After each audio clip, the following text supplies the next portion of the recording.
అందరికీ నమస్కారం. నా పేరు ఇస్లావత్ లక్ష్మణ్ నాయక్, ప్రభుత్వ ఉపాధ్యాయుని. ఇలా తెలంగాణలో నల్గొండ జిల్లా ప్రైవేట్ పాఠశాల ప్రిన్సిపల్ రూపారెడ్డి మరి మరణం, ఆమె హత్య ఇవాళ యావత్ దేశాన్ని, యావత్ తెలంగాణ సమాజాన్ని ఇవాళ కలిసివేసింది. ఎంత ఘోరం! ఇవాళ విద్యార్థులు ఉపాధ్యాయుని చంపేయడం ఏంటి? అసలు ఎడవైపోతుంది సమాజం. ఎంత భయంకరమైనటువంటి సంఘటన ఇది. తెలంగాణలో ఇవాళ డబ్బు కోసము అదే ప్రిన్సిపల్ ఇంట్లో దొంగతనానికి పోయి కంటపడంగానే ఎక్కడ బయటపడిపోతుంది చంపేయడం. వామ్మో, ఇదేంటిది? ఏం జరుగుతూ ఉంది? అలా పిల్లల యొక్క సిచ్యువేషన్, వాళ్ళ మైండ్ సెట్ రోజు రోజుకి ఇవాళ చెడిపోతా ఉంది. ఒకవైపు పేరెంట్స్ ఒకరే ఇద్దరు పిల్లలని చెప్పేసి వాళ్ళని గాఢంగా పెంచడం, విద్యాహక్కు చట్టాలు బలంగా వాళ్ళని దండించొద్దని చెప్పేసి చెప్పడం, ఒకవైపు సినిమా, మరోవైపు సోషల్ మీడియా, ఇలా అనేక అంశాల్లో పిల్లలంతా కూడా ఆగమవుతా ఉన్నారు. వాళ్ళని డిసిప్లిన్ ఎక్కడ నేర్పించే అవకాశాలు ఉన్నాయి? పాఠశాలలో తప్పు చేసినా, మంచిగా చదువుకోకపోయినా దండించే అవకాశం ఉపాధ్యాయులకు లేదు. ఇంటికాడ పేరెంట్స్ చూసేటటువంటి స్థితిలో లేరు. మరి పిల్లవాడు ఏం అవుతాడు? ఈ మధ్య కాలంలో సినిమా ఇండస్ట్రీ కూడా చాలా చెడిపోయింది. సినిమా ఇండస్ట్రీలో రాబరీ, దొంగతనము, రౌడీజము, గడ్డాలు పెంచుకొని, మీసాలు పెంచుకొని చేస్తే అవి ఆ సినిమాలకు బెస్ట్ అవార్డులు వస్తున్నాయి. ఒక థీమ్ కానీ, ఒక మోటివేషన్ కానీ లేనటువంటి సినిమాలన్నిటి కూడా బెస్ట్ అవార్డులు ఇస్తా ఉన్నారు. అంటే వాటికి ఇంటరాక్ట్ అవుతా ఉన్నారు, వాళ్ళకి ఇంపాక్ట్ అవుతా ఉన్నారు. పిల్లలు చిన్న వయసులోనే ఇలాంటి సినిమాలకు, ఇలాంటి హీరోలకు బాగా వాళ్ళు అట్రాక్ట్ అవుతా ఉన్నారు. ఇట్లాంటి సినిమాలను తీసి ఈ సమాజాన్ని చెడువైపు లాగుతా ఉన్నారు. మరోవైపు ధనార్జనే ధ్యేయంగా కొంతమంది వ్యాపారస్తులు ఈజీ మనీ కోసము గంజాయి, కొకైన్, హెరోయిన్ లాంటి మరి మత్తు పానీయాలని, మత్తు పదార్థాలని పాఠశాల వరకు సప్లై చేయడము, ఏ రకంగా అయితే ఆ రకంగా ఈ దేశం యొక్క మరి యువతని చెడగొట్టాలని చెప్పేసి ఉద్దేశంతో ఉండడము, ఇవన్నీ కూడా ఇవాళ వాళ్ళ యొక్క మైండ్ ని, వాళ్ళ యొక్క సిచ్యువేషన్ ని వాళ్ళ చేతిలో ఉంచనీయకుండా ఇలా దాడికి ఇలా దిగుతున్న సందర్భం చూస్తా ఉన్నాం. ఢిల్లీ ముఖేష్ సార్ నుంచి మొదలు పెట్టుకుంటే ఏపీ అహ్మద్ గారు, తమిళనాడు ఉమామహేశ్వరి గారు, యూపీ రాజేంద్ర ప్రసాద్ గారు,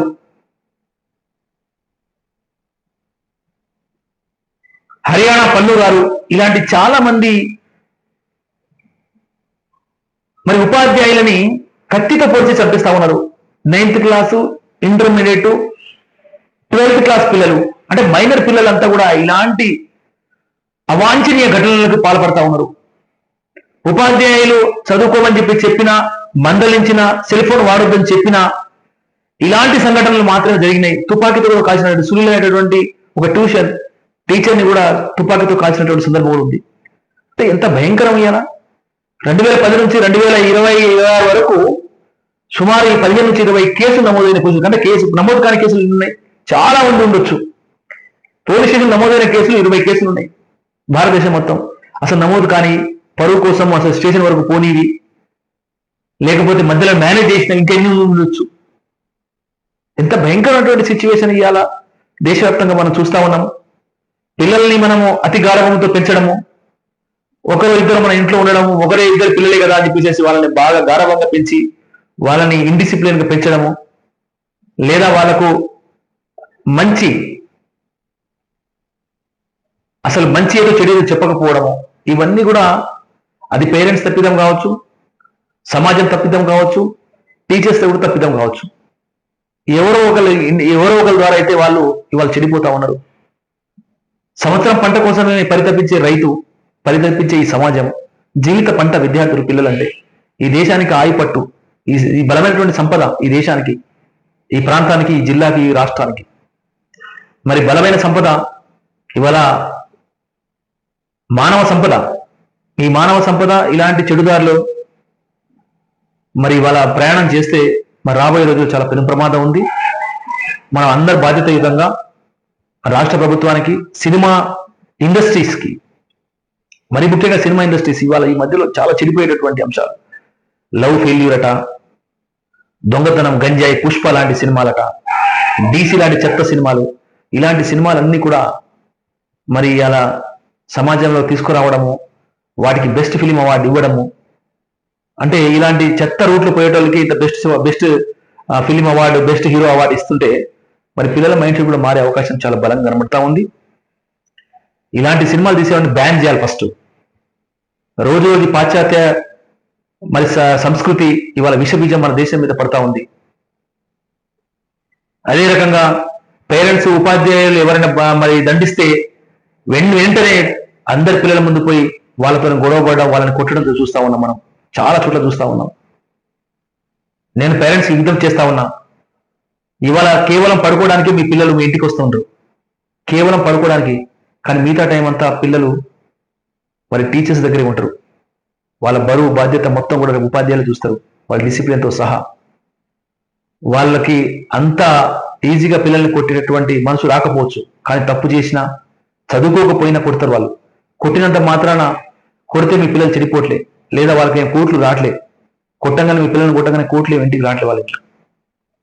మీరు గమనించాలి, పిల్లల్ని అతి ప్రేమతో అతి గాఢంగా పెంచకండి. వాళ్ళని ఉన్న సిచ్యువేషన్స్ చెప్పండి. సమాజంలో జరుగుతున్నటువంటి పరిణామ క్రమాన్ని పిల్లలతో డిస్కస్ చేయండి. ఏది మంచి ఏది చెడు అని చెప్పేసి క్లియర్గా చెప్పండి. అన్నం తినేటప్పుడు, పడుకునేటప్పుడు, లేకపోతే పాఠశాలకు వెళ్ళే దారి ఎప్పుడు, ఏదో ఒక టైంలో రెస్పెక్ట్, పీర్ గ్రూప్ రెస్పెక్ట్ చేసేలా, అదేవిధంగా వారికంటే వాళ్ళకంటే పెద్దగా ఉన్నటువంటి వాళ్ళని రెస్పెక్ట్ చేసేలా, గురువులను రెస్పెక్ట్ చేసేలా పిల్లల్ని ఇవాళ మనం నేర్పించాల్సిన అవసరం ఉంది. ఎథిక్స్, మెయిన్ ఎథిక్స్ నేర్పించాలి మనం, క్రమశిక్షణ నేర్పించాలి మనం. ఇలా గురువులది బాధ్యత కాదు, సమాజంది బాధ్యత కాదు, పేరెంట్స్ కూడా చాలా బలమైనటువంటి బాధ్యత ఉంది. ఇవాళ రాష్ట్రంలో ఇలాంటి ఘటన ఇవాళ బాధించింది. దేశవ్యాప్తంగా చాలా ఘటనలు ఇట్లా జరుగుతూ ఉన్నాయి, రోజు రోజుకి మితిమితా ఉన్నాయి. కాబట్టి నేను ఉపాధ్యాయులు నేను చెప్పే మాట ఏంటంటే, డిసిప్లైన్ అనేది, ఎథిక్స్తో కూడినటువంటి జీవితం అనేది నేర్పించే దాంట్లో మనం అందరం కూడా పాత్రధారులు అవుదాం. అదేవిధంగా ప్రతి పాఠశాలలో ఎథిక్స్ టీచర్, క్రమశిక్షణ నేర్పేటటువంటి టీచరు, సమాజంలో జరుగుతున్నటువంటి పరిణామ క్రమాన్ని చెప్పేటటువంటి టీచరు, గైడ్ ఇచ్చేటటువంటి టీచర్ని మనం నియమించాలి. లేదంటే మోటివేషన్ క్లాస్ ఎవ్రీ మంత్ లో ఒక డే ఏం జరుగుతా ఉందో, దానివల్ల ఏం జరిగిందో ఇలా సమాజానికి తెలియజేసేలా, పిల్లలకు తెలియజేసేలా ఒక క్లాస్ తీసుకోవాలి. అది తీసుకొని పిల్లల్ని చిన్నప్పటి నుంచే ఏది మంచి ఏది చెడు, ఇది చేయడం వల్ల తప్పు, అది చేయడం వల్ల మంచి అనేటటువంటి ఒక అంశాన్ని వాళ్ళ మనసులో మనం నాటాలి. మనం ఈ మధ్యకాలంలో అఘాయిత్యాలు బలంగా జరుగుతూ ఉన్నాయి. మైనర్ పిల్లలంతా కూడా ఇవాళ అఘాయిత్యాలు చేస్తా ఉన్నారు ఆడపిల్లల మీద. అంటే రోజు సినిమాలను చూసి ఫ్యాషన్గా వాళ్ళు మైండ్లో ఫిక్స్ చేసుకొని నిజం అనుకొని వాళ్ళకు తెలియదు తర్వాత ఏం జరుగుతుందో, తర్వాత జరిగేటువంటి పరిణామ క్రమాలు వాళ్ళకి తెలియక అదేదో ఫ్యాషన్గా సినిమాలో ఏం జరిగితే అది మనం చేద్దామని చెప్పేసి వాళ్ళు ఇట్లా పూనుకొని వాళ్ళు చేస్తూ ఉన్నారు. ఫోక్సో కేసులకు గురవుతా ఉన్నారు, జీవితాల్ని నాశనం చేసుకుంటా ఉన్నారు, సర్వనాశనం చేసుకుంటా ఉన్నారు. మరి వాళ్ళు కని పెంచి పోషించినటువంటి పేరెంట్స్ ఇవాళ రోడ్డు మీద పడతా ఉన్నారు. వీటన్నిటినీ చమరగీతం పాడాల్సిన అవసరం ప్రభుత్వాల మీద ఉంది, సమాజం మీద ఉంది, హ్యూమన్ రైట్స్ మీద ఉంది, ఉపాధ్యాయుల పేరెంట్స్ మీద ఉంది, విద్యార్థుల మీద ఉంది. ఇవాళ మన పిల్లల్ని మనం మార్చుకోవాల్సిన అవసరం ఉంది, మంచి వైపు నడిచేలా చూడాల్సిన అవసరం ఉందని చెప్పేసి నేను విజ్ఞప్తి చేస్తా ఉన్నా. Thank you.